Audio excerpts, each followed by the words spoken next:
I am the Tofu Golem. Please enjoy the video. You start by preparing the phone so the lock will work. Update to the latest iOS and sign into your Apple ID.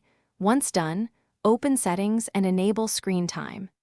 Make sure you create a Screen Time passcode that is not the same as your device passcode, because that passcode enforces app limits.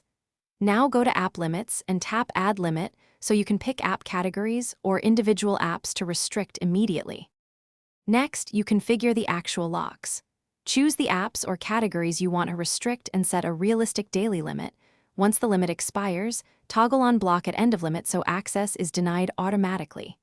If an app must remain available, add it to Always Allowed, but keep critical apps blocked.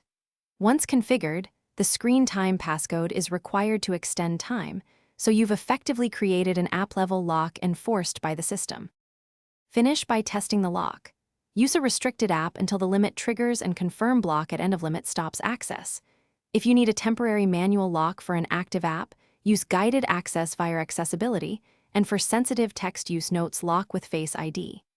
If something goes wrong, make sure Screen Time is active, the Screen Time passcode is correct, and iOS is updated.